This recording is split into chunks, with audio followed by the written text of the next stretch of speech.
Bonjour. Alors aujourd'hui, nous parlons des derniers critères de texture pour pouvoir identifier une roche ou tout au moins la famille à laquelle la roche appartient. Et cette fois-ci, on va parler de porosité, un critère textural important. Alors, cette porosité, elle peut être de deux natures. On va commencer par la plus facile, même si là, ça va être un petit peu délicat parce que j'ai un tout petit échantillon sur lequel je vais essayer de faire la mise au point dessus. On y est presque. Voilà, là on y est. Et on s'aperçoit que dans cet échantillon, il y a de la porosité et que par ailleurs, cette porosité a une forme de bulle. C'est comme si une bulle avait été enfermée dans la roche. Alors l'observation est bonne.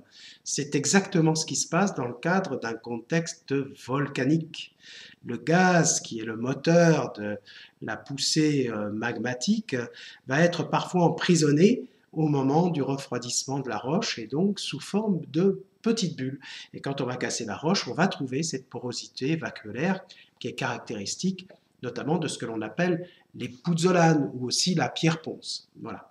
Donc là, il y a peu d'ambiguïté, une porosité comme ça bien sphérique, c'est lié à un phénomène magmatique volcanique.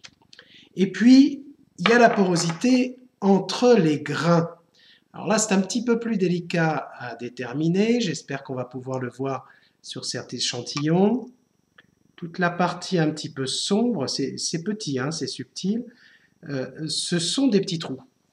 Et c'est sans doute ce qui va nous permettre de différencier cette roche, là où on voit des petits cristaux, on ne voit pas bien la forme des cristaux, d'une roche magmatique plutonique dans une roche cristallisée magmatique, ou métamorphique d'ailleurs, il n'y a pas de porosité.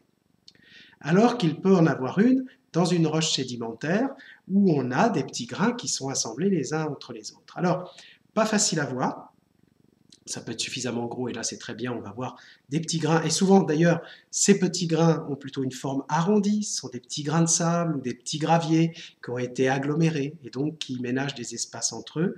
Et si on ne le voit pas bien, alors il y a quand même un truc qui permet de le détecter, c'est de mettre une goutte d'eau sur cette roche. S'il y a de la porosité, l'eau va être tout de suite absorbée, même si c'est une roche qui n'est pas sensible à l'eau, même s'il n'y a pas d'argile, il y a de la porosité, donc l'eau pénètre.